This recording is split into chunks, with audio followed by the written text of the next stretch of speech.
शायद यहाँ पे वैसे सर ये क्या ट्रायल कोर्ट का फैसला जब सुप्रीम कोर्ट के सामने भी नहीं था, हाँ, तो कल जिस किस्म के रिमार्क्स आए हैं तो क्या आप देख रहे हैं कि हाई कोर्ट की प्रोसीडिंग तो फिर मेरा ख्याल है उस पर असरअंदाज तो होगा कल की जो सारी प्रोसीडिंग कवर की हमने और जो ऑर्डर आपने पढ़ा होगा, कैसे देखते हैं आप? यहाँ पे आपका बड़ा ये अच्छा सवाल है कि ऑलरेडी जब मामला जो है अपील में ये सारा रिजॉल्व होना है तो यहाँ पे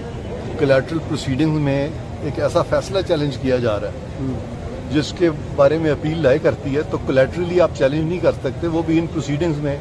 जहाँ पे के बात ही हो रही है कि हाई कोर्ट जो थी उसने जो ऑर्डर किया था वो ऑर्डर जो है वो किस तरह से इम्प्लीमेंट होना था और उस ऑर्डर की क्या तशरीह होनी थी। तो हाई कोर्ट खुद अपने ऑर्डर की तशरीह बेहतर तरीके से कर सकती है और इम्प्लीमेंटेशन भी हाई कोर्ट अपने ऑर्डर की खुद करा सकती है। उसके लिए petition for leave to appeal मेरे नज़दीक तो मेंटेनेबल ही नहीं। अच्छा सर, आज की जो ऑब्जर्वेशन है कि जो पिटिशनर की लिविंग कंडीशन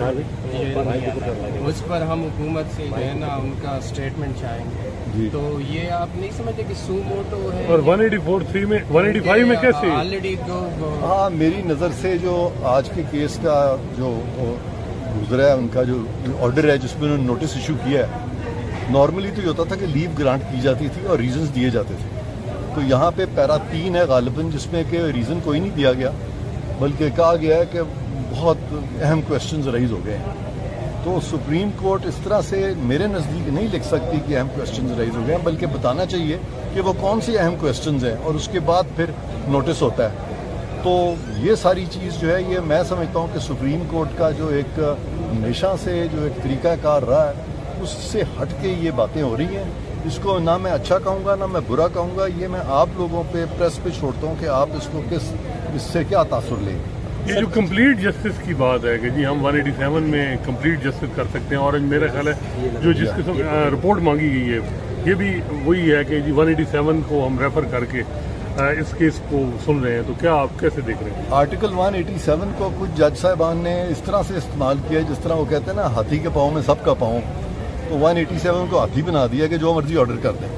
187 की जो लैंग्वेज है, मैं कई दफ़ा ये कह चुका हूँ और डेफिनेटली आप भी जानते हैं, सब जानते हैं कि वो ताबे है आर्टिकल 175 के क्लॉज 2 के,